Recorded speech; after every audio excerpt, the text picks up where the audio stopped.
Aza mwana moto te po akosa ngai abongwani pete po awangata Nzambe ya le Nazarien, le Nazarien, le Nazarien, le Nazarien. Bana kitoko koma mokondima atako babakolaki mafuta na mosakolima lelo yayo bolingo ebateli le Nazareth lipamboli oyo emonanaka tempeni mama kandi elobi kolabye mapapu masope mafuta tokokisikana elongo na Nzambe oyo babenga na makomi. Cette nuit, c'est une nuit de grâce. Est-ce que votre occasion dit m'a été pour tout ya lelo, les amis pour tout ya ngolu. Ya ya ba Yesu.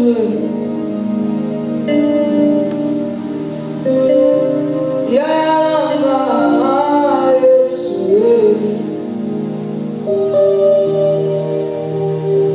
Ya ba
C'est pendant que je suis en train de chanter ces cantiques, je pensais à ma grande soeur. Je l'aimais tellement beaucoup. Et elle m'aimait. Je pouvais voir que ma soeur m'aime. On était vraiment unis, nous deux. On a passé de moments merveilleux avec eux. Arrivé un moment, ma soeur devait partir en Europe. Elle m'avait promis, elle m'a dit, ma soeur, je pars. Mais s'il faut appeler quelqu'un, ça sera toi. Je veux t'appeler. Tu seras avec moi. Bien-aimé, je pouvais voir que ma soeur,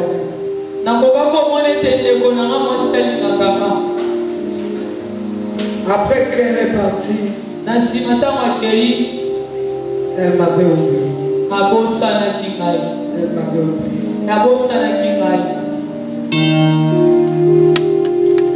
Mais Yaya Yesu. Pourquoi j'aimerais t'amener quelque part où tu peux oublier tes soeurs, tes frères. Parfois tu n'arrives pas à prier, tu sais que j'ai mon frère. Tu n'arrives pas à bien prier parce que tu sais que j'ai mon père. Tu n'arrives pas à prier parce que tu sais que j'ai des relations. Il y a des endroits où tes relations ne peuvent pas agir. Il y a des moments où tes relations ne peuvent pas compter. Il y a des temps où tes relations peuvent te rejeter. Il y a des endroits où personne ne peut entrer. Tu dois entrer seul. Mais il y a que nous invoquons. Il y a où nous sommes venus ce soir. Il entre partout. Il assiste partout. Il nous sert de l'amour frère. Il est responsable. Je pensais que j'ai dit à quelqu'un.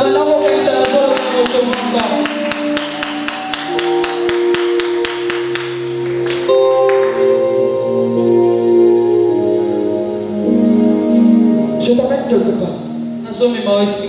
Vous savez que Jésus, c'est un yaya responsable.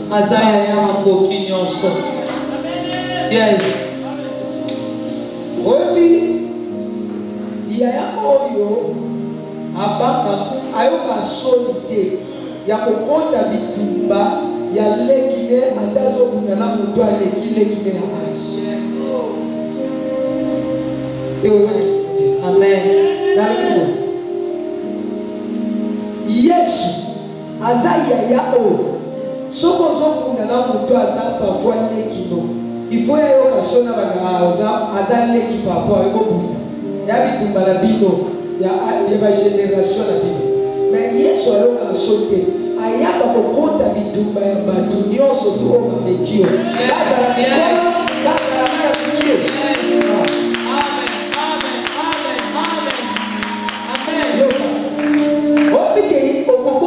Leki na mwana kama kwa 2 ans za doki. Ana aji 2 ans doki.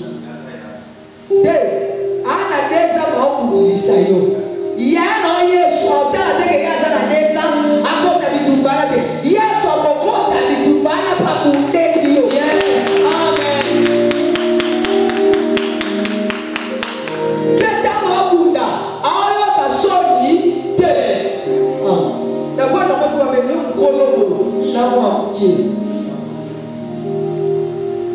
le monde spirituel, il y a un colo dans la bouquet, la zone. Ma zone, la personne était passée d'elle. Écoutez, là, la mona, dans le zabala qui apporte. Comment la mona a combattu dans la zabakasité. Mais là, la mona moto, à quel bunda, ma bêtise à zone. Ya na eto papa na e mama na ebise soki babeti yo lisusu il faut ça bundaka kuna bosia so yanga na bakiso mais Yesu aza ya na biso soki bameki obeta biso bameki osimba bameki na maoka ko toucher Yesu aloba teke zonga kuna kendo kuna aloba na sina mundi na pesi yo victoire na sina mundi na pesi yo victoire.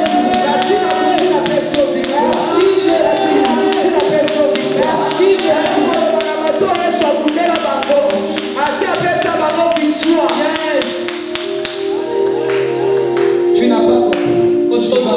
Tu vas comprendre. Yesu aza yaya oyo.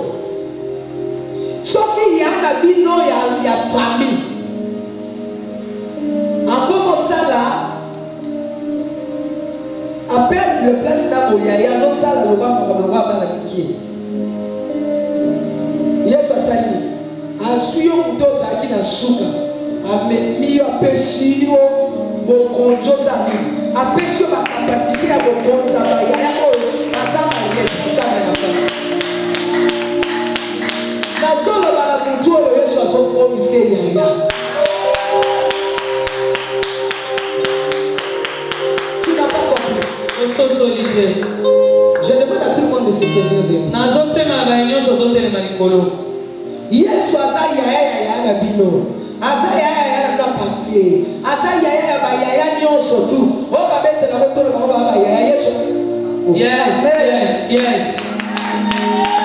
Elimo ba mukolo na ba mikolo ba kumisa ko ke ba mikolo ya mukolo na yo. Amen.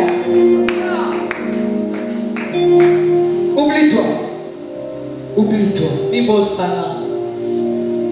Monte encore.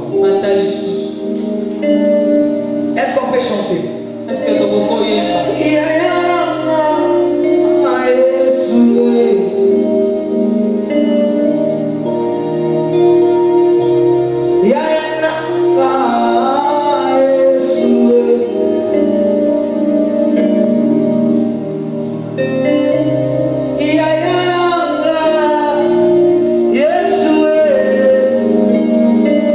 Chantons ensemble.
nakumisi nzambe ya mama na biso Tiffany aza na bon moi. Le premier témoignage nazo témoigner comme on a eza foi Célestin aza évangéliste et je reviens vraiment mama na biso aza na nzambe lobi na lelaki makasi na losambo madame patron na ngoto umelita ebele ayoka nga lisusu te mais lelo na tongo abelinga naki tosololi na ye pe apesenga mbongo ya radio otosali inani tosolaka na ye te mais lelo oyo apesenga $70 nakita radio pe radio nakisi na mwa yango nakisi na mwana nazoyisa moto moko ntango oza na église fungola motema na yo kokanga motema te so fungoli motema te okomona eloko te aza na témoignage moko très grave na vie na nga nakimaki mosala nzambe te ebele nzambe abengaki nga nabanda kokima yango nabanda koluka mosala mokili parceke naza mécanicien nabongisa banemorke nazoyebisa motu moko na butu ya leloki misala nyonso te baproposaka biso eza misala mosu ezalaka kolongola biso na présence ya nzambe patron ayebisenga ke saint esprit abisinga nazwa na mosala ameminga na ndako nayebisi na moma oyo naza na esika kovanda te bisi ya kovanda na ndako na nga apesinga na motuka na ye tu nazalaki nango na ndako nazalaki mwana ya ndako mais oyo ezalaki lokola soso bazobwakela masango bayebike na suka bakobete ekibota nazebisa motu moko na poko na nde okangama na yesu kotika yesu te baprepare accident nangele kokufa na nzela kasangulu kozonga na biso nazalaki na beleve na nsima remorke tracteur ekwei na ngambo nazobisa baeleve basaute ngai nde nazotikala wana nayoka makolo neti yango bakangi babeton navanda na sa tracteur pendant 4 heures du temps nakufaki kokufa momeminga na clinique balobi tozomeme na morgue leta balinga bakolesanga na morgue nzambe afungolinga meso bazongisinga na réanimation nasali 2 mois na réanimation naye kokufa lisusu oyo nzambe amemanga na extase abanda kolakisanga mokili bango bayebaki te nzambe ebisenga na kotika yo te a cause ya service osalanga nazolakisa patron na yo ke ye aleki ngai te ngai naza likolo na ye naye kobima bakotinga na chambre naye korétablir lokolo basali 9 opération lokolo yango témoignage na yango eza vivante lokolo oyo ekokoko otambola te mpo na bato 9 opération balongola mikuwa na loketo balongola mikuwa na mopanzi tu basala toute sorte ya opération babengaka yango papino docteur panda ute kokufaka na mingi te esimba te 2 ans na hôpital ezalaki facilité ndeko te mama te moto te akokotana ngai me nazalaki na yesu oyo atikaki nga te ndenge mama na biso alobi yaya wana atika te ate oza na mpasi ya kolanda yo lolenge alandaki lazare nga mpe alandaki ngai nazangaki moto akosunga ngai lokolo ezobimisa bangusu mbeto mobimba ezotondi bangusu chambre moto akolia aza te chambre ngai nakokota na chambre voi meme infirme bakomi kotonga ngai na clinique université ke yebaka te lokolo ngai nayebisi bango bakokatanga lokolo te tanke na garage ya nzambe mekuwa esila te nga bakokatanga makolo te ezalaki mokolo moko na tour de salle nayebisi professeur il est temps yesu akota likambo na ngai bopesanga papier na signé nabima na hôpital bayebisi nga obandi liboma nga bisi naza na liboma ya yesu moto aza na kondima azalaka na liboma neti ya mokili aza na liboma ya kondima na signé papier bapesenga facture ya 17 millions bayebisi nga patrona alembaki kosipote nga tous les pièges batiaki esimbai nga te basundoli nga na hôpital facture ya 17 millions nayebisi nzambe kanisa nga ta bolamu moko nasalaka liboso na yo na temple na yo le même moto alobaki nabima te le même moto akomeli nga papier que il est autorisé de sortir 17 millions ekenda ofele nabima na hôpital na chaise roulante na babeki na ye après 2 mois nayoka boye nzambe azoyebisanga zwa babeki wana telema tambola na 3 fois yebisaki nga ntango nazwaki ka babeki na bwaki chaise roulante na bwaki na telemi mpe lelo nabandi kotambola 10 cm ya tibia ezalaki te lelo tibia eboti na lokolo yango nayekokomisa nzambe na oyo asaleli ngai nzambe apambola biso koma amen nzambe apambola biso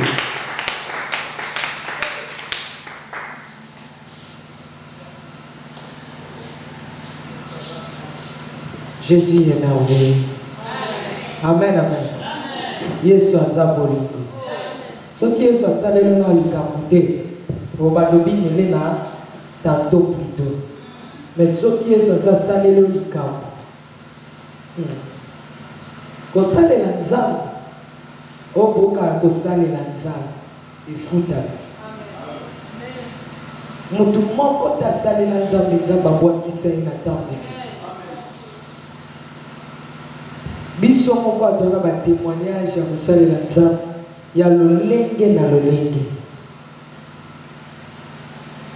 Amen, amen. Oui. Poison nzoto poso na nzoto ezolo okomotambola na se yaya omoni so eza bato bakende misala na bango moki bake soki omoni eza bato batingama na makambo ya nzambe tika wana kope na bango oyo oza so babengi yo mosala mokili oyo bapesa $10 na susa mbako okolamuka nango 5 heures oza deja me biso te biso kana basusu bazala na bato akotiela motema basusu bazala na bato akotute na tono biso kaka nanye so moto azokoyeba se azoyeba ata na moto na ye atielaka motema basusu bazala basinga loketo biso kaka basusu bazala bayala bango na baprésidence biso kaka poso ezolongwa nzoto ozonguluma na mabele ozoyeba te poaso esele nzoto kutu ozolala te soka nde poaso ekoti na rein olakota siko na motema muta poaso baperfisake te nga baperfisaka poaso ekota olekota na mo tema ele kapumo levanta bapumo tse bapota bato balekesele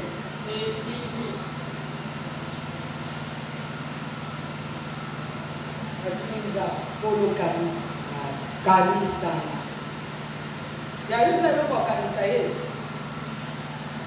ndumwe olala kutu boeza eloko ya kanisa yesu toyolala po makambo na yo nzambasani apesa yo solution kekolo nga nalamuka na 5 heures natelema na balabala papa na serli kanisanga na sanskir kotelema na babu 5 heures koluka bato baya kilti batina kolokanisa kanisa ngai na lusizila na badala na makabu okende koluka yo nzambe na bopital kokota moteya yo na bawenze na yo bakosoni te na te ya kanisa eske wana likambo ya kanisa yesu eza pepa afanda sene na kanisa eza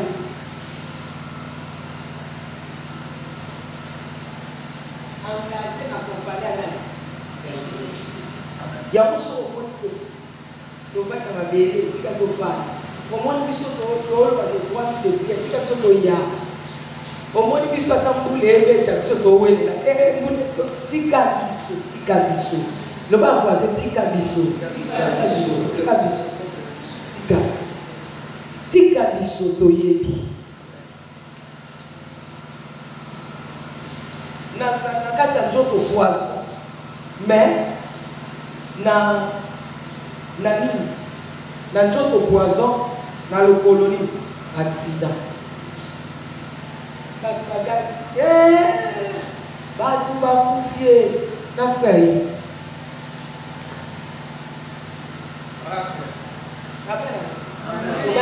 tika biso yo sambaka mnoko esala nini tika biso bato bagai na liberté na film à Jésus film à Jésus Yesu asala film tika biso tika biso. Amen. Bato nyonso banani bakufi. Abo. Dans la moue qui 5 heures. Dans le bico tient la main à monte la scène. Naso. Mathieu na main à monte. C'est fallait la main à monte. Nous sommes la main à monte de ucho toka. Et pour mi kana touche. Nous sauvons. Donc à des gens bazo de basani. Diga. Et eux ils ne comprennent pas biso à malgré la tête na biso. Amen. Donc à des gens ça diga banda. Nini wana hoka moto esa kile kweli ezuyo arbite na bitia musu yaba tena telo bana tika biso maja ni lo bana tuanze tika biso batema no ya bibale to on a uti ko mona déjà la vision dès que ba kuna ba moko ba ko moko abomi babio pana na ndako tsa ko wo ndani bana kulu le kei ya kulu na moyo ka kulu na rasa na somo na kulu le so kunda na ndako yes na bibi banga yo ka so film ma Jesus momo ko ba te ke Yesu sa ko te tellement ba o ko mingi na ba na sata Jean kene ka Jean na tinjo kene Kenena. Ça, Dieu a tellement fier. Nous avons considéré à cause de Osana tellement on s'ambo le baki na ngambo na bato ko zo kosa. Mon zambara bokende kasi. Bosala nisiko bosala même ozwaite. Amen. La Bible a l'air de plus. Dans mon temps,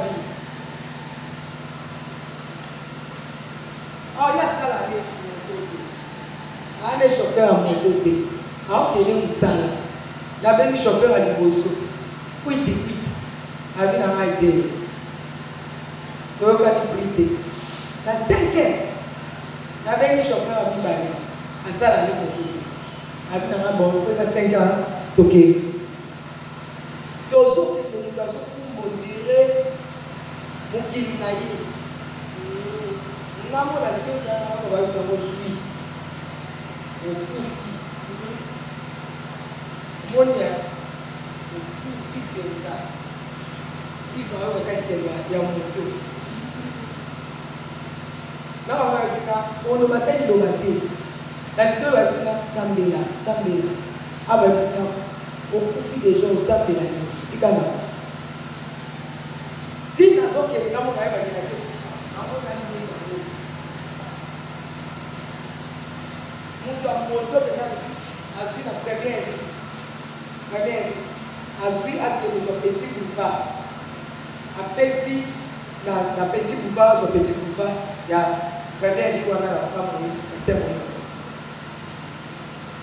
vitesse à tasbitu kesho ya ngabu ya system hizo mais na ngabu ya biso ko utakuta kichasa kuya muito que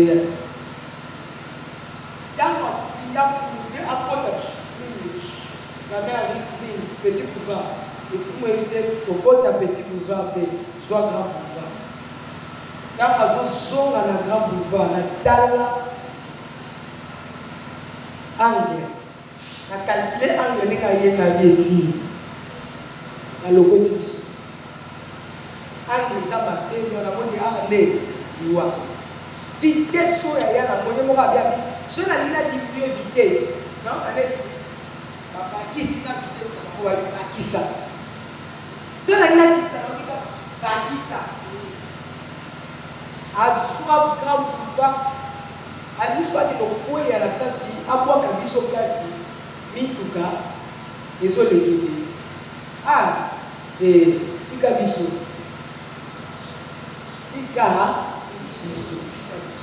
so moi je conseille à Jambe tu vas mettre asala tika biso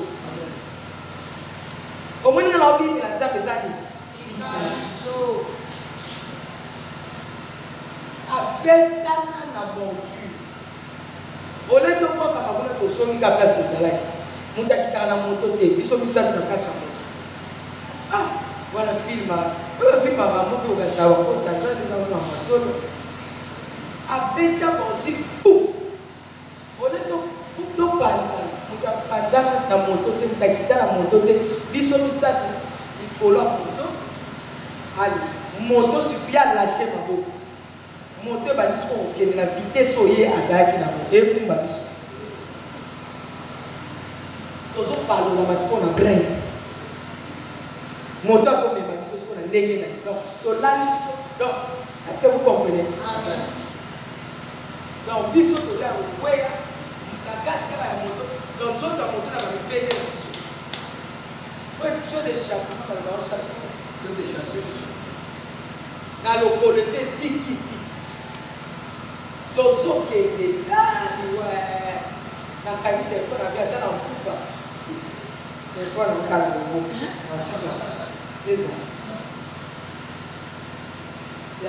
Na pokate na kali na oki moto de.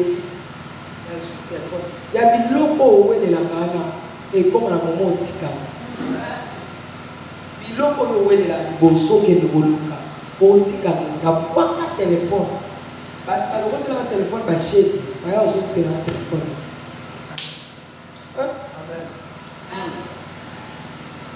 Chega meteu wana bakalo kota telefone ba ngo biso to so ke ni ka telefone sa ni kote ni ba chega zo se lo telefone ya Samsung kaka ndenga mona ke ba kulula ba mungi non tika biso ba dalu se dalu bota to sala biso no accident moko action moko mais ba bota to sala action moko mutakita la moto te place moto suka biso to zeli mais ba bota na mwana ngai na jeluka mais muta moto ye moko tia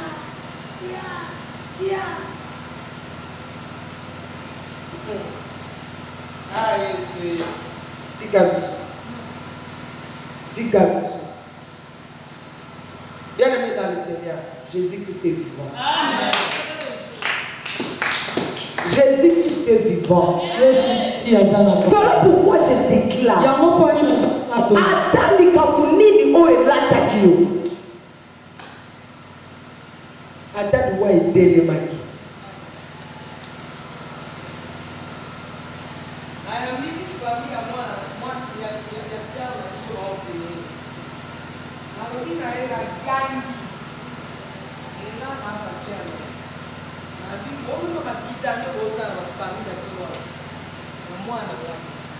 Bosa ba bêtise na bino bosa na uliana bino abi o akolia soka na okika likambo ba mwana wana bino bolia mwana na dia 10 amen donc na ça bosa to bika o mama to yo na bi boyo kinga bien te boyo to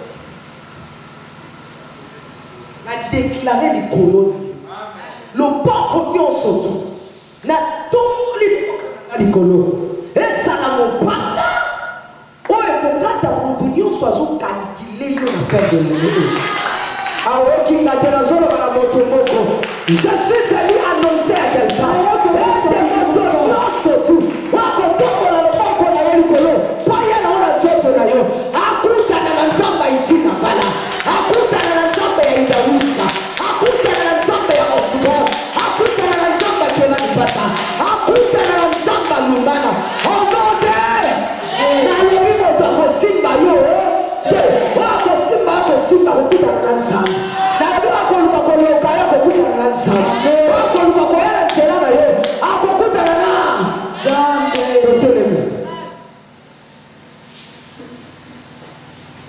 toteleme. Nous voulons recevoir la parole. Comme le juste écrit. Bien aimé au sein de ma bête pour y aller pour toi. Le sa journée. La Bible me dit la gloire de la deuxième maison est plus forte que celle de la première. Tu as prié hier, c'est pas aujourd'hui. Il y a encore des choses que le Seigneur a réservées. Hier, le Seigneur a donné des messages aux gens. C'est pas encore fini. Nous avons 3 jours. Je dis que nous avons 3 jours. Je dis que nous avons 3 jours. Je suis en train de dire à quelqu'un que nous avons 3 jours. Que ces 3 jours amènent quelque chose dans sa vie. Allez-vous comprendre que notre bien-aimé a témoigné aujourd'hui. Hier, j'étais ici, j'ai prié.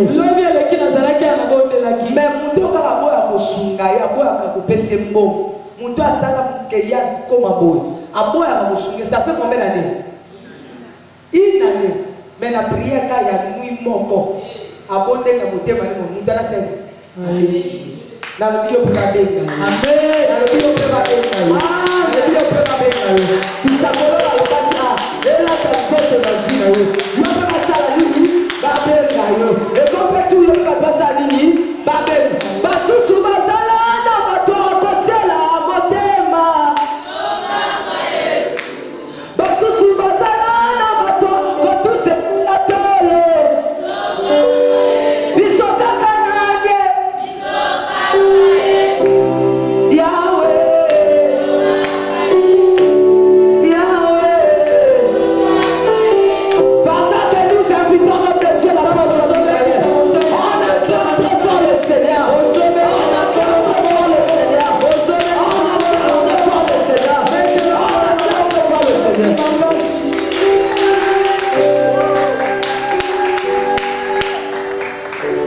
Que le Seigneur nous bénisse. Je disais que le Seigneur nous bénisse. Bon, c'est ça qu'on ne peut pas, peut-être on peut arrêter de prêcher, même prier, mais juste des paroles bonnes qui sortent dans la bouche d'un homme de Dieu peut donner la vie.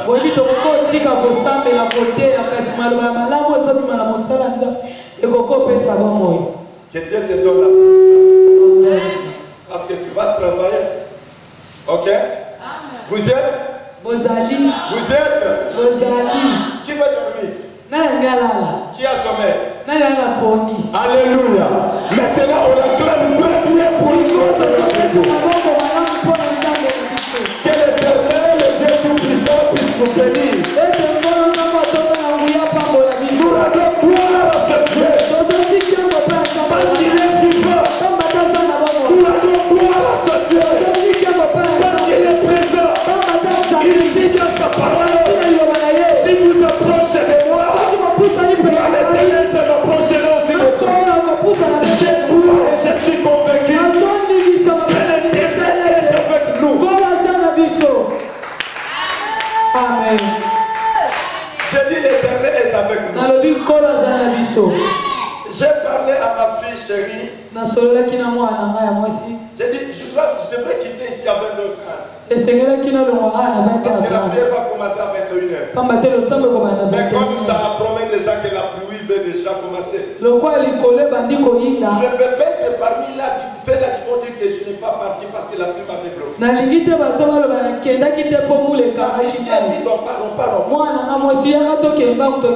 Alléluia. Dans les choses de Dieu, si tu ne fais pas la volonté de manifester la violence, tu ne peux pas expérimenter la violence. Parce que la violence aussi écoute. Le Saint-Esprit a son travail. Mais la violence ou le courage, même si le prix. Dieu dit à Josué, je marcherai avec toi comme j'ai marché avec toi. Rien ne tiendra devant toi. Mais toi, un courage. C'est la deuxième fois.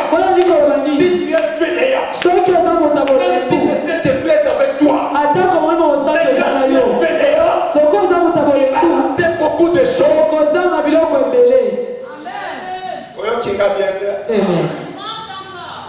Mon frère, est-ce que tu peux nous aider? Je ne sais pas que le micro vraiment c'est comme d'habitude. Alléluia. Amen.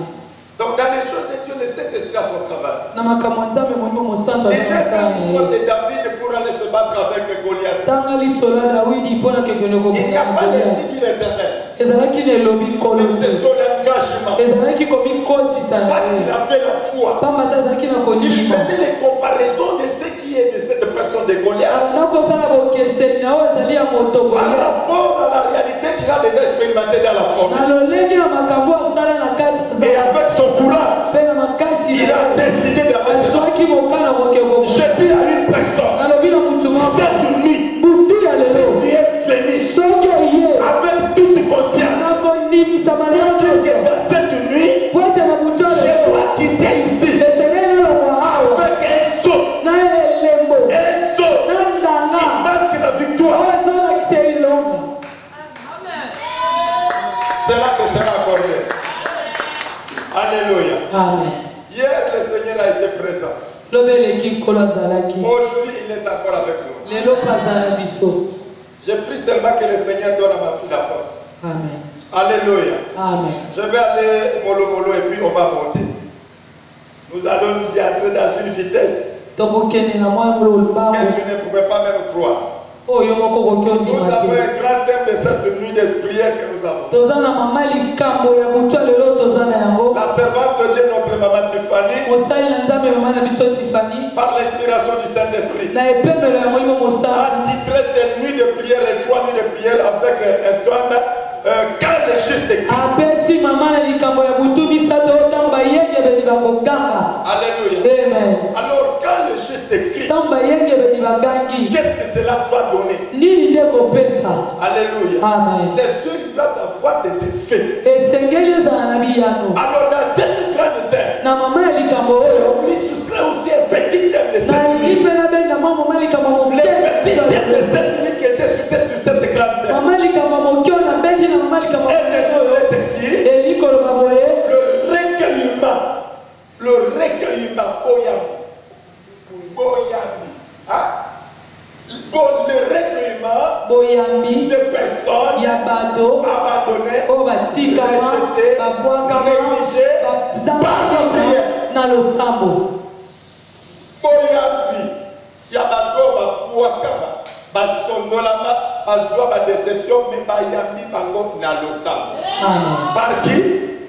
Par les Très-Hauts. amen Que le Seigneur nous bénisse. kola pambo na Je crois que biso cette nuit, Dieu va te recevoir. nazondimisama na butu ya lelo kola koyamba Mais yo cela ne dépend pas de moi. wana ezotala ngai te C'est deux choses que tu dois présenter cette nuit. eza biloko mibale sengolo monisa na La butu ya lelo volonté de prier. mokano ya kobondela Tu dois te poser dans ta foi. mpe sengolo bityama na kondima na yo Si tu as cette conscience, soki oza na bongeli tu vois wana que ça, ce n'est pas ma vie. ya komona ete oza bomoi na En te tout cas, trop, c'est trop. eleki Pourquoi je suis en train de vivre de telles conditions? mpona nini nazobika kaka mokano Écoutez, oyo ma soeur, mon frère. yokanga ndeko mwasi Comme notre maman venait de dire ici. Si lolenge mosala na nzambe tu vois okoloba un petit enfant à la rue comme ça, soki omoni mwana moke na en balabala train de provoquer des grandes personnes, nazolukela n'imagine mikolo même pas vite. kobeta ye mbata na Sinon, tu vas te retrouver au maître d'un grand maître bamatoko ya kokuta na maboko auquel tu ne vas pas t'en sortir. okokoka kobima Je te vais donner un exemple. nakopesa exemple moko Une fois, le membre de famille de notre président. butu moko bato ya libota ya Donner mokonzi l'exemple na de biso Christian Tshisekedi. Christian Tshisekedi Il voit seulement un 207, c'est comme ça, 207, amoni desa ese qui part vers Kinkole. ezokele Au kikoni niveau de 7e rue, il est arrêté le chauffeur. na 7e rue atelemisi Il monte chauffeur dans le 207. akoti na desa Sans ese soldat, kozanga avec bambolumolu des clients seulement. na baklient Le 207 arrive à Pascal. desa ese tekomi na Comme pascal là-bas, Pascal, il y a toujours des problèmes. lokola na pascal ezalaka Avec na beaucoup de makambo roulage à route devant le 207. baroulage ebele liboso ya desa Le ese chauffeur, tellement, allez, quitte à Kuna, ça la permet. Les clients sont dans le 207. baklient bakiti na desa ese Le chauffeur aussi ne connaît pas que la personne ici que j'ai amené, c'est Christian Tshisekedi. chauffeur pa yebi te moto na meme eza Christian Ah, Tshisekedi chauffeur, nasali nini mokonzi, nasali, quitte à Kuna, yoto sakala, kala déjà, rouge pesaki, tellement. Et puis, quand maintenant les gens vont commencer à descendre, ntango bato babandi kokita une fois Christian Tshisekedi descend, ntango kaka Christian Tshisekedi dès que azokita les roulages les reconnaissent. ete baroulage bazoyeba ye Et ça, c'est Christian Tshisekedi. oyo eza ti Christian Vous savez qu'est-ce Tshisekedi qu'il doit faire? boyebi bakosala Il nini y a 3 actions. C'est ce qui va se faire cette nuit. Demandez pardon. Pardon mon côté. Alléluia. Amen. La deuxième chose, ce serait quoi? Il faut ouvrir la route. Yes. Troisième chose, c'est quoi? Il faut continuer à vous aider. J'ai pris cette nuit. Par la prière que tu vas faire. Ton père, ta mère, tes dates, ta famille, tes ennemis, tes clients. Écoutez, si tu fais bien le bruit, si tu fais bien le bruit, dans le monde où toi tu es bloqué, il y a aussi des conséquences.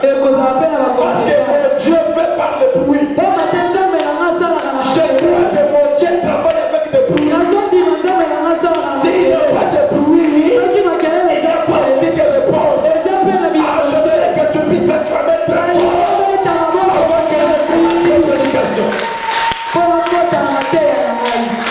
Alléluia. Amen. Nous allons lire le livre des psaumes. Aujourd'hui, je vais travailler avec vous. On lit le premier verset, puis vous allez vous asseoir. Psaume chapitre 27. Cet chapitre n'a que 14 versets. Bien. Le chapitre 27 n'a que 14 versets. Ok? Amen. On va partager tous les 14 versets ensemble avec vous. Que le Seigneur nous bénisse. Amen. L'Éternel est ma lumière et mon salut. De qui aurais-je crainte? L'Éternel est ma lumière et mon salut. De qui aurais-je crainte? Que le Seigneur nous bénisse. Ça, c'est le premier paragraphe. On peut s'asseoir alors. Que Dieu nous bénisse. Alléluia. Amen. Écoutez cette personne de David. Il avait l'autorité. Un chef reconnu, respecté. Avec de militaires. Mais selon David, il ne voyait pas la grandeur de son autorité. Il ne voyait pas la masse de ses gardes. Il dit ceci. C'est l'Éternel qui est ma lumière. Et c'est lui qui est mon salut. Je voulais dire une personne. Peu importe les problèmes que tu as. Peu importe les conditions de vie que tu as. Si au moins tu reconnais que l'Éternel est ta lumière, tu es éclairé. Et lorsque tu es éclairé, c'est-à-dire tu es assuré. De qui tu comptes? Tu comptes sur qui? Ton père. Alléluia. Amen. Tes études. Tu n'es pas la première personne à être licenciée, je te dis. Il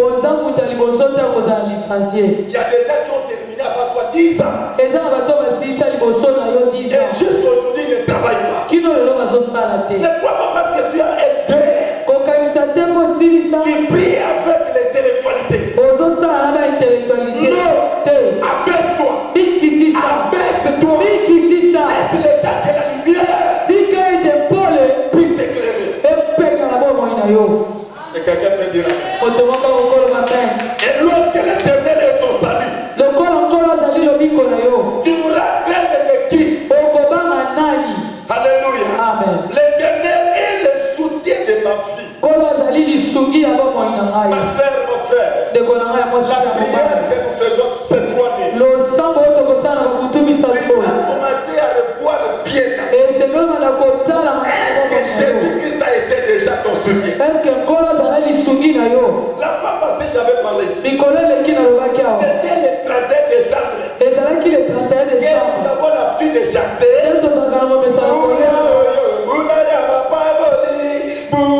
Tu attends encore le même décembre que tu chantes la même chanson. Faites un peu l'analyse là-bas. Tu as consommé déjà presque 10 mois. Qu'est-ce que tu as parmi tes projets? Quel est le projet que tu as réalisé? si tu regardes bien, rien du tout. J'ai dit bien. Alors tu vas commencer à prier. Alléluia. Peut-être, tu n'es pas éclairé par l'Éternel. Parce que toute personne qui est éclairée, étant que juste, quand il crie, sa voix va monter. Et lorsque sa voix va monter, la personne de Jésus va aussi laisser son cœur. Je professe sur lui.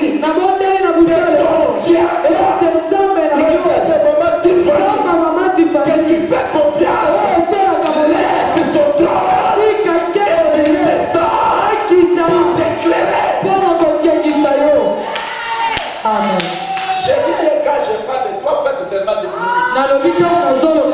Parce que mon Dieu travaille dans les bruits. Si tu nous regardes comme si tu as des problèmes, parce que tu étais venu avec Lino, Lino t'a laissé là-bas avec quoi? Sur les incompréhensions que vous avez, peut-être les camarades téléphone, après ce qu'on va rater, après ce qu'on va rater, les gens ils combien? N'importe qui n'a pas l'église. Et quand il y a un gars, il y a un gars. Quand il y a la prière, maman, tu vas les appeler, mais Ayena, Nan. Attends pour les autres, le roi qui t'a dit, Ayawa, Ayena, Nan.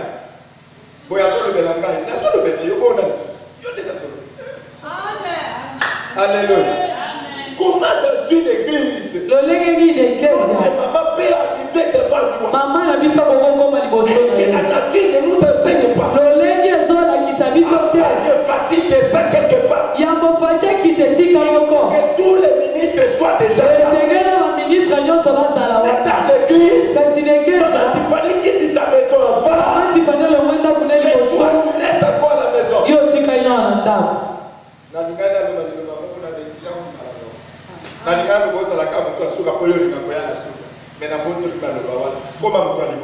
Amen. Alléluia. Amen. Ça a l'habitude, il y a église pour vous savez quoi, même dans ma machine à place pour que la connaisse. Ceux qui ont une machine, il y a quelque part. Dans le côté, il faut numéro 3. Nga na kali na posa na tama 26e personne. Vraiment na moni passé à Fallon, serre na l'église. Nga na kwa ka basineta fufu na kozela. Na kobenga famille.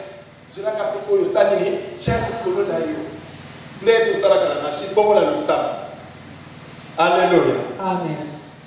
David dit, ok, dès qu'il voulait Jacob père. David a le vina ko banga lisusu nai. Parce que l'Éternel est mon soutien. Alléluia. Amen. Quand des méchants s'avancent contre moi pour dévorer ma chair, quand les méchants s'avancent, mon frère, tu négliges la prière. Tu négliges la prière. Tu dois savoir qu'il y a des gens qui s'avancent vers toi. Et leur sujet, c'est de dévorer. Ne soyez pas un malade qui ne reconnaisse pas qu'il est malade.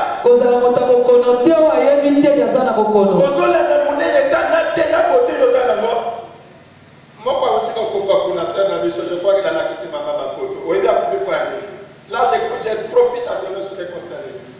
Une sœur que j'aimais beaucoup. La semaine qui passe là, il n'a pas dit, ah papa, elle m'a dit, papa, c'est mon anniversaire, tu ne m'as pas même écrit, mais excusez-moi, tu vas passer à la maison alors. Aujourd'hui je vais travailler, demain je vais travailler, demain, le lendemain, je serai off, tu viens à la maison. Tu vas prendre les secrets. Merci papa, Nakoya. La nuit là, il est tombé malade, et qu'il a comment est à Koufi. Nous sommes au solo, mais à ça, il est à Koufi. Qu'est-ce qu'on m'apprend? Batongo Yosu. Yosu qui a combien de mois? Yosu a combien? Pour que tu puisses te voir toi-même poser la moulima qui tomba, la moulima comme tu vas m'excuser toi. Dis-moi, Ozo soit ton gars, tu n'es pas des maris. Tu n'es pas marié, Ozo a ton mari. Il y a dit ça. Tu as continué sans aller à ton mari, tu as le c'est comment on a dit. Son boy, a goûté le soumaro. La sœur est partie chez le médecin. À côté, c'est déjà du mal. En Kabwana, la montagne, à ça, pas un animal. Jeune fille qui toque quand vous n'avez pas bien mettre, ça soit les kilos. Bon, Rebecca, elle est à sa ligne. Lui, qui était belle de figure. Mais Léa avait des jets délicats. Comme il soit séqué. Mais Rebecca était belle.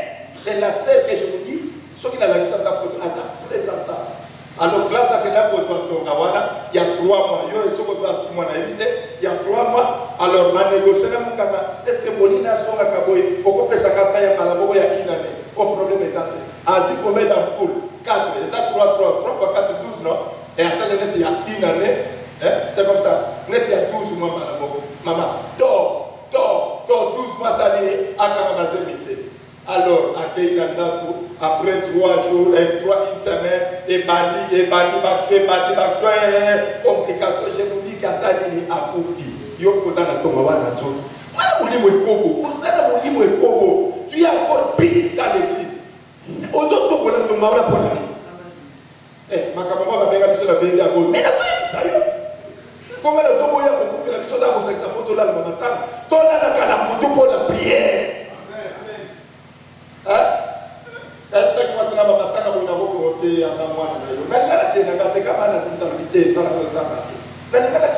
aux autres, on a pour la raison, il y a 6 mois. Il y a ma sœur, mon frère, Thomas Mazama. Alléluia. Ce que l'homme a semé, c'est ce qu'il moissonnait. Elle n'était pas une sœur simple dans l'église. Elle montait ici. Elle chantait à l'adoration. Elle, quand elle chante, elle a toujours des yeux fermés. Des yeux fermés. Elle chante toujours avec d'entrain. Mais sans savoir qu'elle a aussi la semence de l'écho. Ne sont pas de ceux qui parlent en langue ici, mais écobolistes. Amen. Alléluia.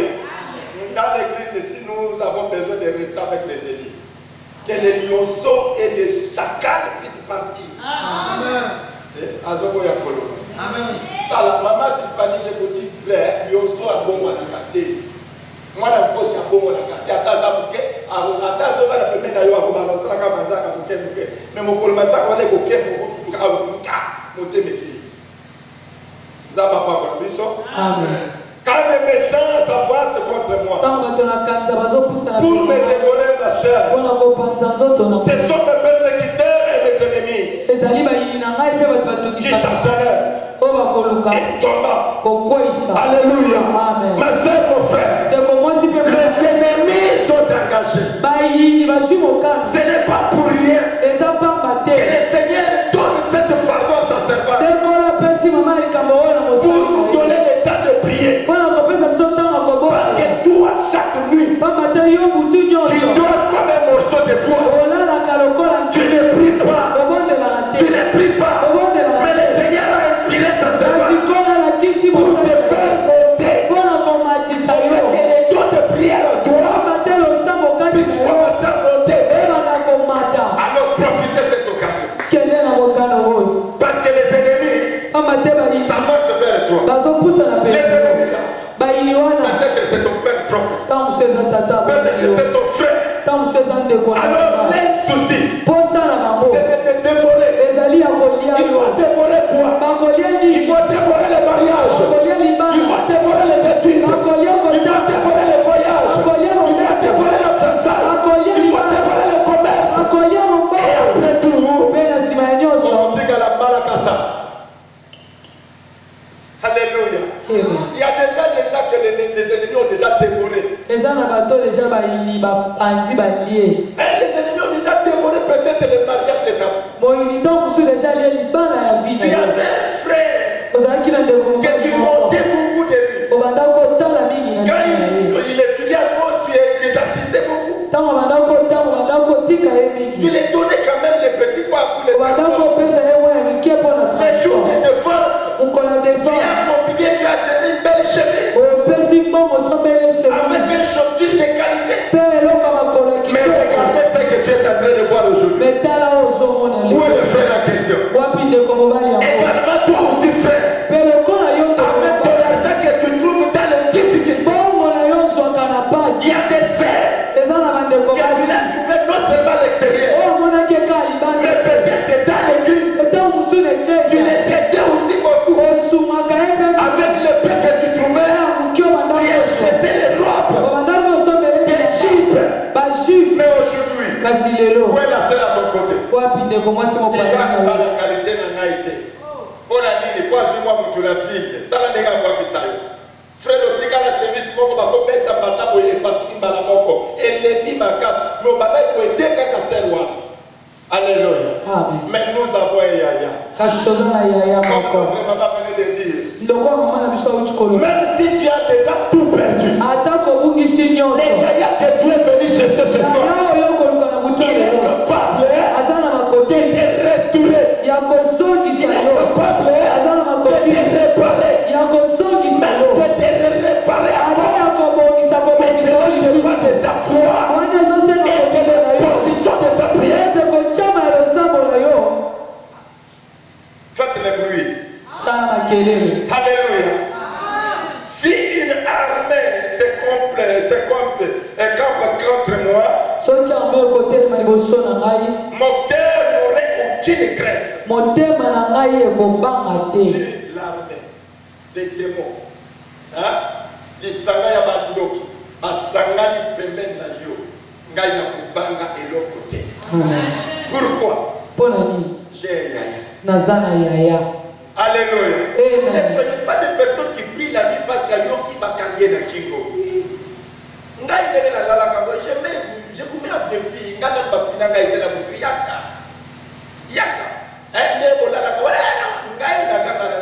Si je prie, je donne librement ma fière.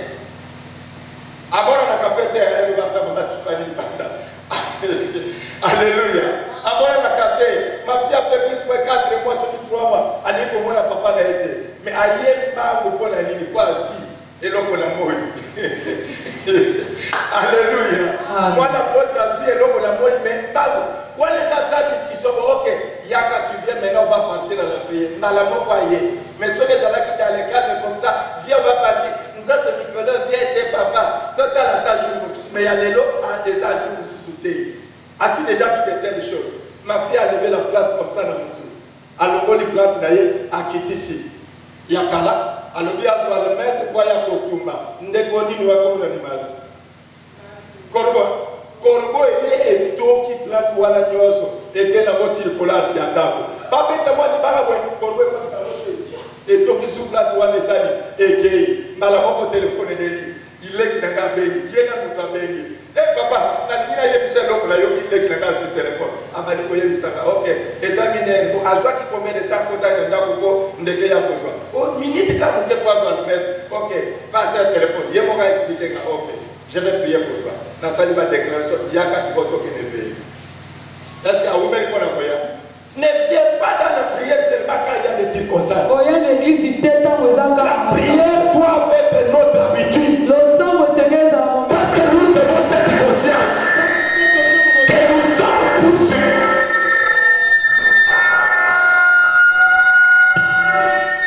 Alléluia. La prière doit être une chose d'habitude pour nous. On ne prie pas seulement parce qu'on a constaté quelque chose. Mais nous prions parce que nous avons la conscience que la terre que nous sommes en train de vivre, ce n'est pas la terre pour nous. C'est une terre que le Seigneur a donnée à libérer au diable. Alors comme c'est Satan qui possède cette terre, je vous ai laissé sur la terre, mais vous n'êtes pas de cette terre. Ma soeur, si même l'armée se campe contre toi, ne craigne rien. Même si la guerre s'impose contre toi, je serai malgré cela plein de confiance. Vous savez quoi? Il y a beaucoup de gens qui viennent à l'église, mais ils n'ont pas confiance à ce Dieu-là. Ma soeur, mon frère, sois comme notre frère qui venait de témoigner. Un bon témoignage. Il a dit au médecin, faites-moi signer, je dois sortir. Je ne sais pas avec quel courage, quelle audace qui est montée dans son cœur pour les poser au docteur comme ça. Alléluia. Est-ce que toi d'abord tu as déjà défié le monde des ténèbres?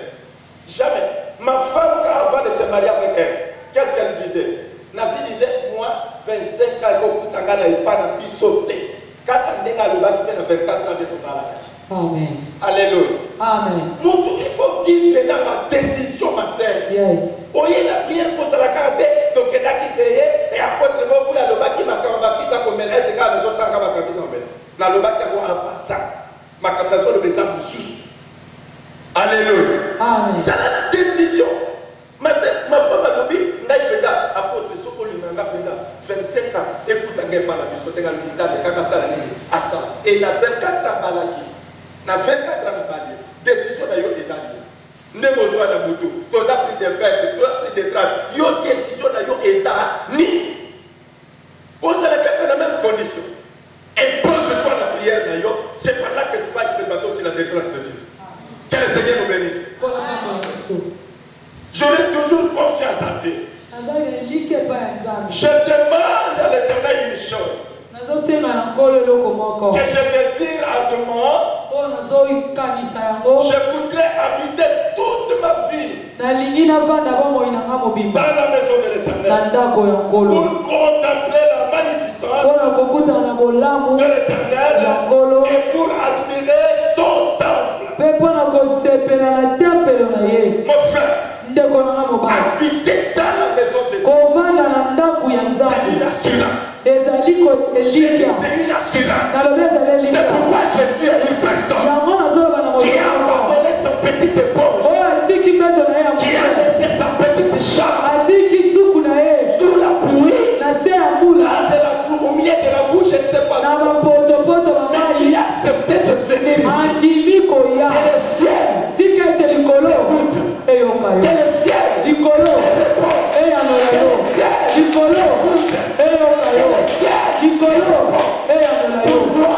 Parce que tu as fait la différence. Personne n'est venu vers l'Éternel et sa vie est restée le même. Mais quand tu viens devant l'Éternel, tu dois aussi confiance à ce Dieu.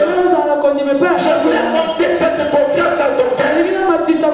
Et c'est possible que tu puisses te marier encore. Marquez mon bois qui s'aille. Marquez mon bois qui s'aille. Marquez dans nos femmes qui acceptent. Marquez au salon de la normalité. Je dis c'est possible.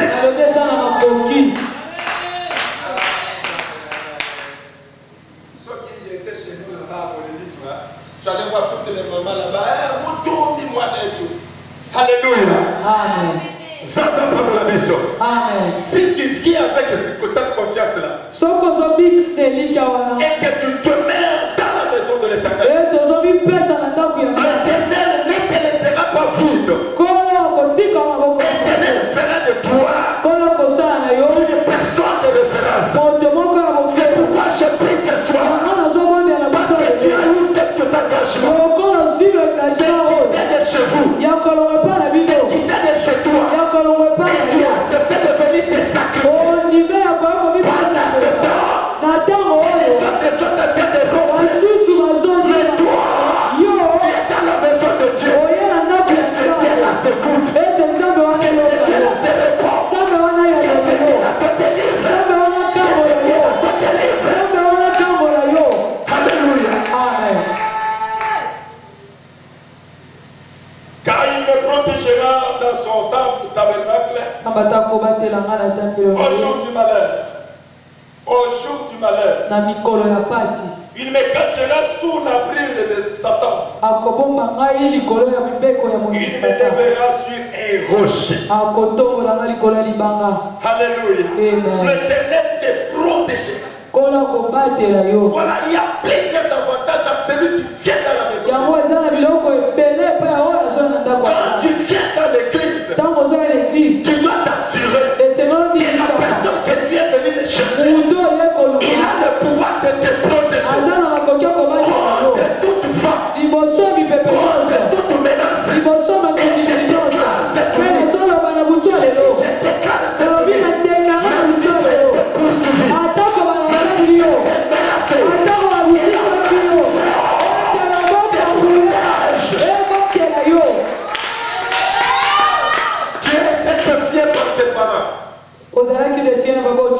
tu es défié par ta famille. Parce que tu as abandonné l'église. Je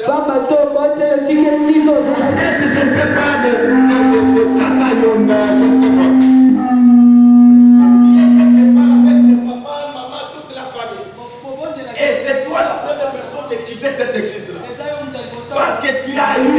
conviction que non, l'église ici, Jésus-Christ n'est pas là. Est-ce que vous avez déjà prêté comme moi? Moi, mes parents sont des catholiques. Ma maman, présidente charismatique des catholiques. Moi, j'ai vu les premières personnes de quitter l'église. Alléluia. J'ai pris toutes les communions des catholiques. On a eu le temps de porter cette petite robe-là. Et quand on faisait toutes ces choses-là, ce n'était pas pour servir le Seigneur. Je sais que Bibiche est là-bas, il me voit. Quand je suis là, mes yeux sont fixés vers Bibiche.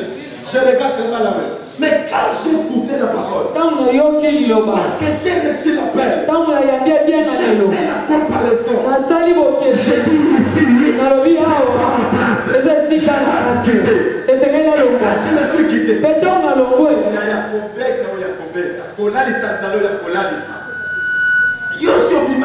pantalon osomimisa yango na chasse na fenêtre ovandi okotisi na ndako oyibi chemise obimisi yango ovandi okotisi oyebi keti obimisi okela pepa baninga oke l'église oyebi na kora olongoli yango obandi kozongisa moko soki basupane yokobeta bakileke.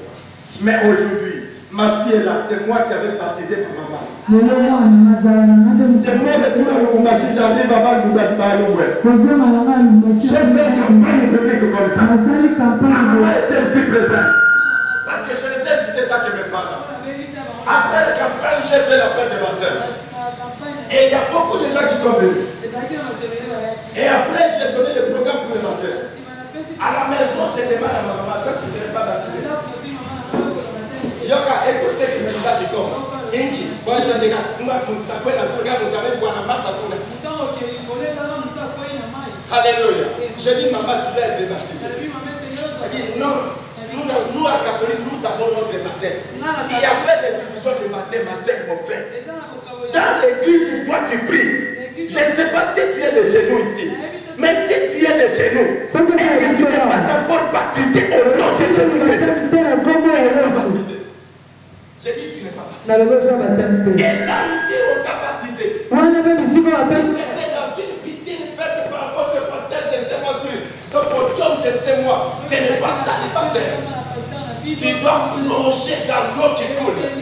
Il y a des significations lorsqu'on te jette dans de l'eau qui coule. Parce que des mal, de péché, de condamnation, des liens qui coulent là, mais deviens-toi. Alléluia. Est-ce que tu es baptisé? Depuis que tu es à l'église, on parle de baptême, mais tu ne veux pas être baptisé. Mais tu dis seulement Seigneur, ça n'a pas pour nous, il y a pas pris. Première part, tu ne peux pas l'accomplir. Alléluia. Amen. Que le Seigneur nous bénisse. Amen. Le Seigneur protège ceux qui viennent dans sa maison. Tel que tu es là. Parmi les babos, les gars, ils sont fenêtre de la Bible. Bakomo na fenêtre de la Bible. Oh, ayoki ngai. Na lobi bakomo na fenêtre de la Bible.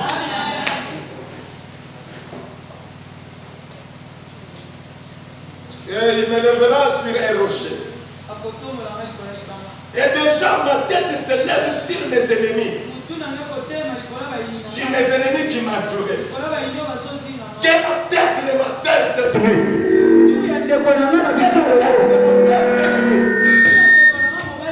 J'étais une personne. Ta tête est déjà élevée au-dessus de tes ennemis. Tu as peur de quoi? Tu as peur de quoi? Parce que le Seigneur qui est en toi, il t'a fait monter. Toutes les personnes qui te combattent là, ils sont en bas. J'ai dit ils sont en bas. Ils sont tous derrière. C'est toi qui as peur derrière. Il te fait jusqu'à les intimidations. Ton Dieu à toi est grand. Le Dieu de Tiffany que tu es venu chercher n'est pas n'importe quel Dieu. C'est Dieu. Même avec le poisson, il enlève le poisson. Même dans les accidents mortels, il enlève la mort. Moi, dans le parcours avec ma maman spirituelle, on a mangé poison 3 fois. Et pendant les 3 fois, elle est vivante, maman Déborah, elle le demandait. Pendant les 3 fois qu'on a mangé le poison, c'est seulement elle qui commissaire, seulement elle qui avait connu des problèmes. Moi, négatif. Alléluia. À Mangaï, on a pris dans une église Biko. Vous savez les baptistes, dans cette église Biko. Yes. C'est vous. Merci. une église hélico, on a prêché et puis en pleine prière comme ça, le Seigneur me montre de déplacer la chair. Alléluia. Sur l'orientation du Saint-Esprit, moi je dans l'église des baptistes, regardez une foule de papas qui prêchent, j'avais encore 6 et 21 ans.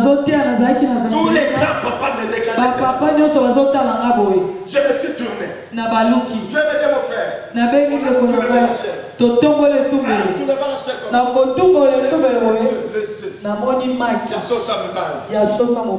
place est vente. Na pochette moko ya pembe. Na lingina za pochette baniko kima. Na lingina za pochette baniko kima. J'ai pris na salle la pochette plus moins 12 mètres. Na kangi yango. Na yena makiwana. Na pochette na diebisi église. Je n'ai pas besoin de demander les choses ici appartiennent à qui. Mais à qualité de l'homme de Dieu que je suis. Je vais briller. Oh, les choses que j'ai brûlées, c'est le responsable titulaire. Parce que là-bas, ils étaient 3 pasteurs. Donc les congés imitation, on envoie seulement les autres. Papa wana dingama, papa mukolo. Yefana ne wana pikama kaka yeba déplace kaite. Siko bino pe movali sunanda kunaye. Tala supelo pandenge wa. Tant on a tumia moto zone si prier nandako, toyibi na biso pete. Bape sa biso biloko kolia, mama lo biso tondite. Eliboke mo kesala ko na ba fongoli. Tolia liboke bo nzake nzabe na ngai joka nde ya poison.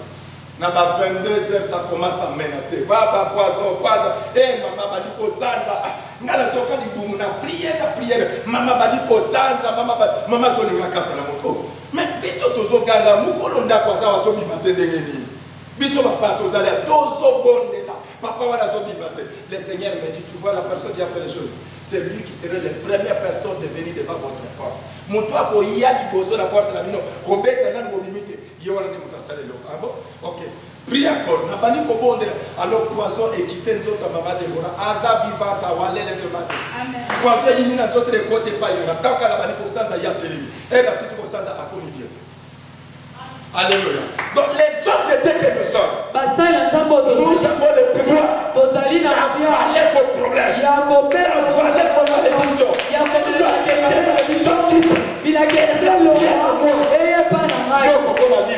Ceux qui ont la santé à vous poser des livres. La lobby ni kumba la bien matalikolo. La lobby a problème de matalikolo qui parlait. Parce que les gens qui ont fait la vergogne qui parlaient. Parce que comment la stérilité là yo. Et pas de l'étifanie. À mon chômage là yo. Et pas de l'étifanie. À mon malade là yo. Et pas de l'étifanie. A kolinga servante là mo kumba wana te. Tanga so longo na go yo kuno so bota. Tanga so longo na go yo kuno so bala. Tanga so longo na go yo kuno so te so ko bien. Alléluia. Amen.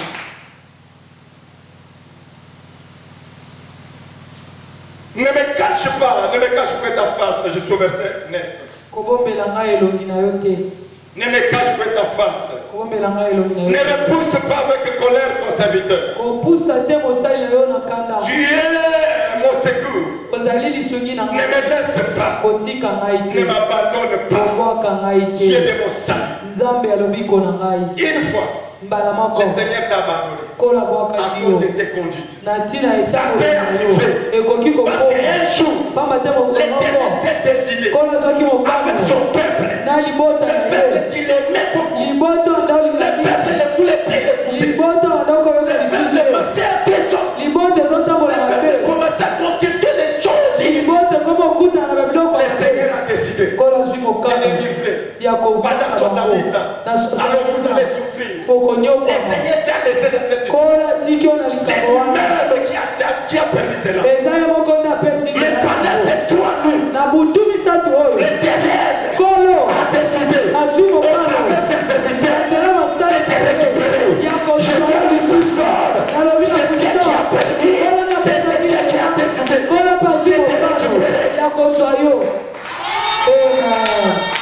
Le Seigneur les a abandonnés pendant 70 ans. 70 ans c'est 70 ans. À la carte église, à 70 ans, bisonnion de moi qui ne veux pas, j'ai 45 ans. J'ai 45 ans, j'ai combien? Je comprends là comme à 75 ans, 70 ans. Mais les gens sont combien? 25 ans. Quand tu m'attends, c'est comme ça. Bon, 25 ans, c'est-à-dire qu'il faut que je sois un peu là, papa qui s'est l'école là. que le peuple de Dieu a subi la souffrance. Ma sœur, mon frère, il y a des choses qui nous arrivent parce que nous sommes incrédules. Parce que nous n'écoutons pas. Tu viens à l'église, on te donne des prédications. Des conseils. Tu parles dans mon bureau de Maman Tiffany. Viens parler des choses. Maman Tiffany t'a écouté. Elle t'a donné des conseils. Elle a fait aussi des déclarations. Mais regarde la vie que tu mets. Quelle vie que tu mets. Maman Tiffany n'a eu l'occasion de bazolo. Mais à cause de la ndenge ni yo na makamo mabe. Ngala tuna uti motuna bila banatea. Ozwa tonga bokanga ko boto bota na nte. Yo za na baba. Suko tongo yo ya 3 mois wana po bota te pose na nani. Hein? Pose la nani. Et tout est content non? Tika bizale liwa les bana nzambe te. Amen. Alléluia. Répare-toi. Et quand tu vas commencer à chercher à cause des enfants, quand tu penses à ma copine son congé à cause de la cobota, tu dois d'abord se souvenir de ta vie. Quand tu as fait des apportements, quand tu as fait la pelure, quand tu as fait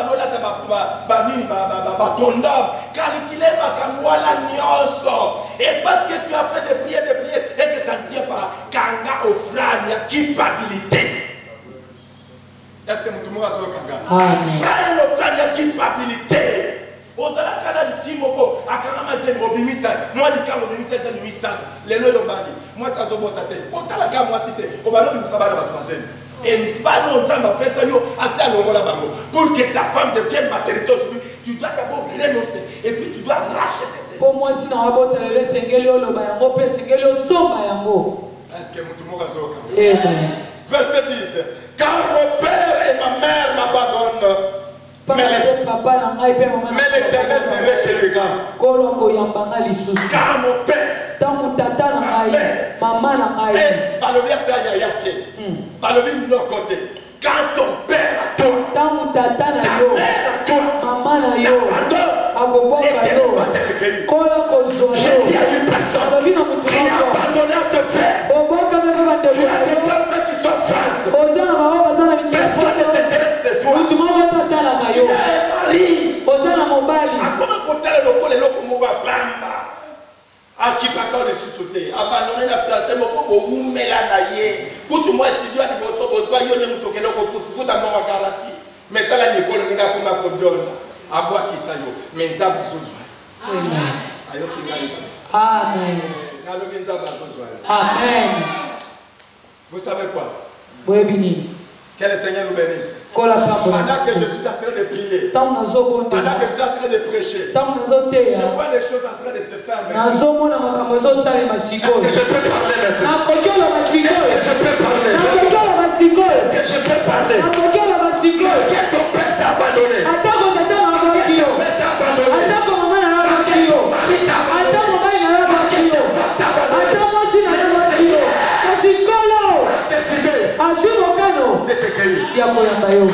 Cette nuit, tu es rentré dans les côtés de Dieu. Parce que je vois il y avait des déclarations méchantes sur elle. Et quand ta tante parlait cela, elle parlait cela avec audace. Bamibali penza bakosala boye la nzoto na ye mwana biyana biso moko yo penza kozala etango balai kosala bakasi c'est pourquoi libala ezoya epa na yo te bamibali bazoya donc yetaka mwasi na yo pendant que ozalaki jeune et mwana biso azape ya nzoto mibali bakokufa bamibali bakoya bazoleka mibali bakoya bazoleka mwana biso pendant que banda kodéclarer maloba wana ta maman aussi écoutez. J'ai dit à vous les mamans, quand quelqu'un fait des déclarations mauvaises sur ton enfant, il faut arrêter ça immédiatement. Nous devons aussi maman dans la yo, à ce moment où on peut dans la souka, on peut papa ma chérie, on papa ma chérie. Bon, il y a un bon. Je me suis une scène, sa tante déclarée comme ça. Les maris vont commencer à passer. Et c'est pour cette raison, tu es rendu trois fiancés. Et vraiment, le premier fiancé, vous avez déjà un pas déjà. Les choses marchaient bien. Mais les fiancés s'est déplacé. Et son retour,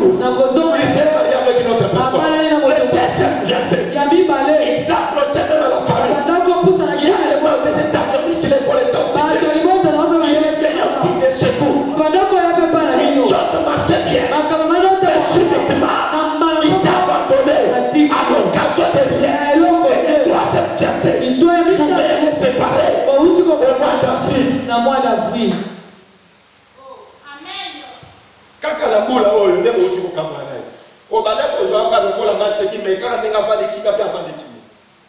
Alléluia. Si ton père t'a malheur, si ta mère te rejette, il y a une personne, comme notre maman avait dit, les yaya qui ne jettent pas ce petit. Vous savez, si tu es le petit frère de Dimbo, si tu es le petit frère de Sipolite, il faut que nous camomina pour union sur la commune qui chasse au Bangate. Attends que parler la bango ezala ndenge ni yo moko yebi ke soki pe basimie na nzoto ta ko benga na téléphone ta na ka simbolita razo na mutu kala ndi famille wala ba kosuka wapi ngai na mona na bokala boye na ngaba mwana mugal garçon moko azo menacé jeune fille edingwe na ba 2004 oui 2003 azo menacé yo kati ko pe ka dina zeki asala ne so yepe boy to ko signer wala za ba kisa kon ya bash.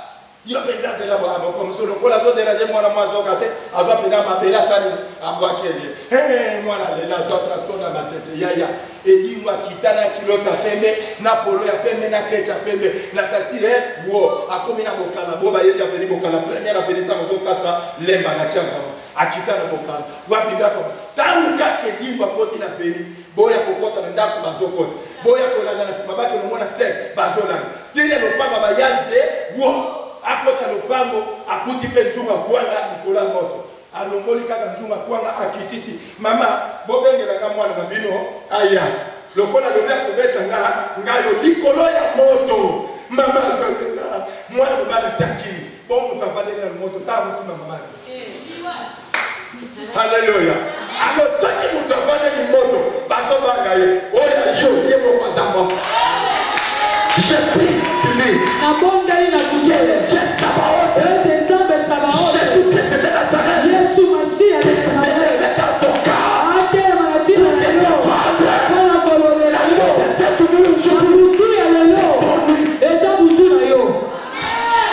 J'ai dit faites le bruit. J'ai dit faites le bruit.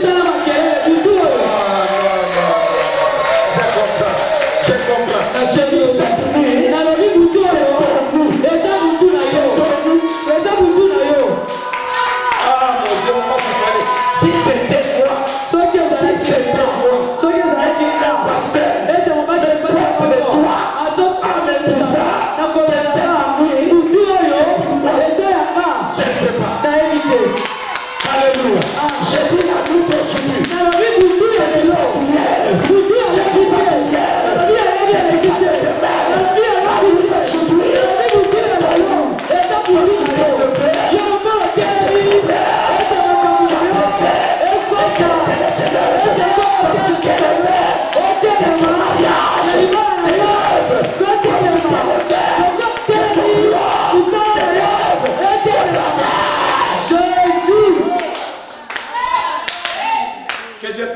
Grâce mon fils. Soyez bénis. Et je vois déjà devant ta face un bouquet de fleurs. Je parle à mon cœur, Seigneur, le bouquet de fleurs veut dire quoi? C'est vrai que tu as la grâce aussi de parler aux gens sur la personne de Jésus-Christ. Mais cette fleur-là, ce n'est pas seulement les dons d'aller évangéliser. Le Seigneur me dit que le moment de joie est venu. Amen. Tu vas commencer à réjouir. Parce que l'Éternel est avec toi. Amen. Alléluia. Amen. Parce que la lutte aujourd'hui, on va passer autrement. Tu as beaucoup pleuré. Et ils ont fait 70 ans. Mais toi, tu n'as pas de problème de 70 ans. Ça me dit, j'ai dit 70 ans. C'est trop. Ça suffit. Les stérités, ça suffit. La vie, ça suffit. C'est tout. Dieu que tu fallais. Et il me donne l'ordre. Le Seigneur me donne l'ordre. Je déclare. Je déclare. Quand tu vas sortir.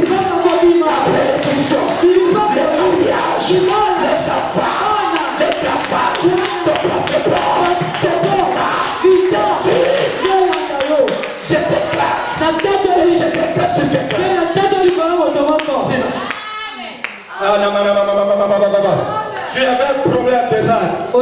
Malade qui me guérit. Que le Seigneur te voit, ma soeur. Garde vos chats. Je sais, ils ont des Comores, qui vivent grâce par la ngaïa. Mon Dieu. Et ça, on dit que belle place au makasi. Mais le Seigneur me montre comment pas soliango ba obi bisabilo comme ça le kola maki ya nzombo na la ebi nzombo biso to bota mina mboka biso da biso bana mboka ko maki ya nzombo za ko masika moko na mona ba obi biselo ngo ça le kola maki ya nzombo et lui na nzoto ndeko moko Dieu m'a dit que tu es guéri. Amen.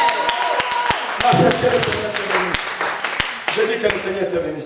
Je vois devant toi, tu dois beaucoup prier ma sœur. Tu as l'amour de soutenir l'œuvre de Dieu. Tu travailles, tu as des responsabilités. À l'église, tu as vraiment cette volonté-là. Mais ta famille a une réclamation. Mais le Seigneur me dit au travers de toi que beaucoup vont traverser l'autre rive. Aujourd'hui, c'est le 26. Allez, Christ est là. Au monde makam na oloba na kane ba nzambe église zangatine pasteur église ni na maluka ko zanango tu bino ko na bina pa ba pasteur na bina ba fatire na yebi so ba deko ebele la famille na bino ba o changer langage ba ba ko ko sa maluka na o tsena na si ton père t'a abandonné soki tata na yo boya soki maman na yo boya yo je vais te conseiller oui parle si ta mère t'a abandonné soki maman na yo boya yo l'Éternel a décidé de te réclamer. Je prie cette nuit à une personne obligée. Parce que quand tu pries, quand tu pries, des larmes qui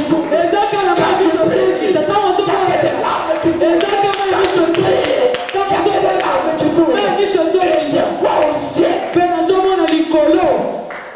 Et la maman appelle comme une rouge. Jésus.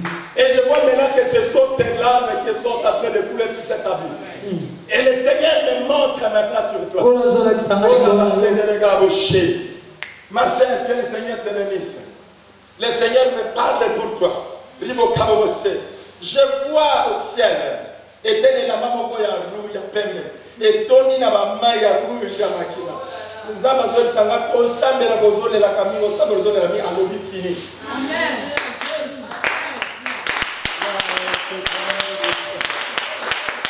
Alléluia. L'impossible. L'impossible. Impossible. N'est pas de Dieu que tu vas. Si Dieu là-bas.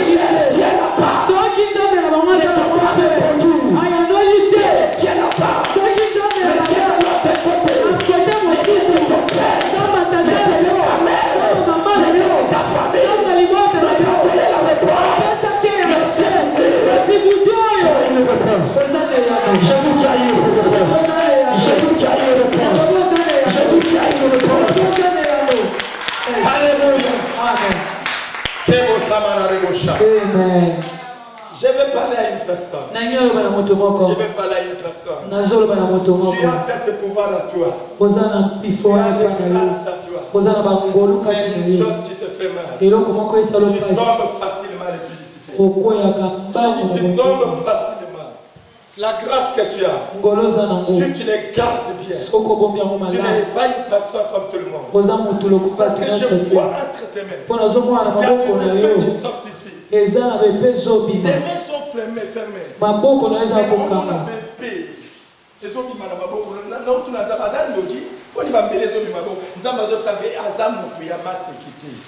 Alléluia.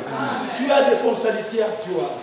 Mais et l'eau que je sais n'est pas de foi arrêter le vie de l'électricité. Arrête cela. Dieu va faire des choses qui vont dépasser les gens. Alléluia. Est-ce qu'on peut prier pour quelqu'un? Est-ce qu'on peut prier pour quelques minutes? On peut planer ce que le Seigneur te bénisse. Est-ce que tu peux revenir sur ta première chanson là, quand tu as chanté? Moi, c'est mon pied aux yeux. Et puis quand j'ai commencé déjà à prier là-bas, j'ai senti déjà les choses. Alléluia. Nous allons nous élever seulement. Tellement il y a beaucoup de choses qu'on va d'attendre la plus beaucoup de nous voulons rendre gloire. Écoutez, faites l'exercice de prière. La Bible dit quand Moïse priait, que si les mains de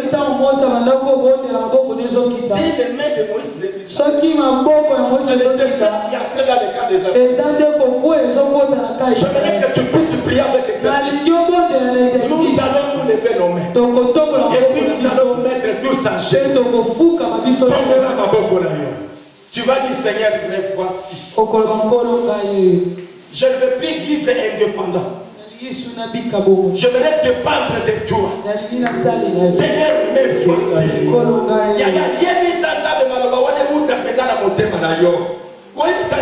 Me voici, mais le matin tu continues avec la même vie.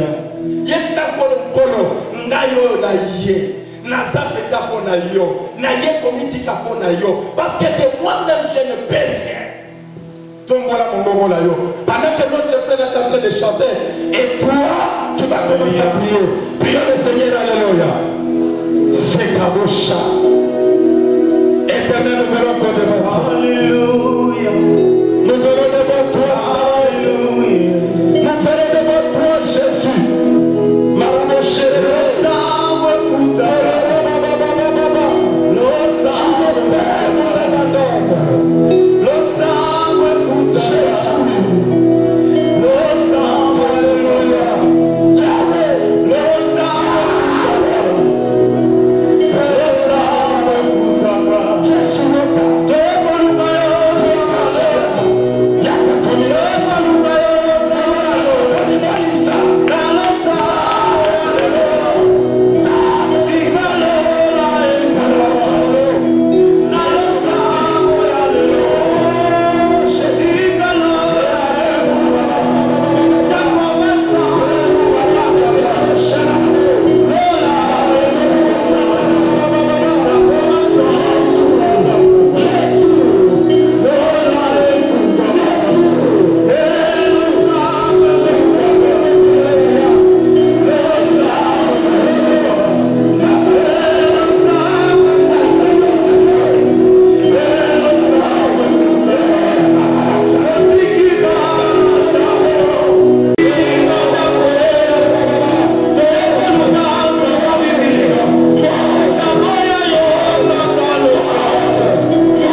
Père, téléma.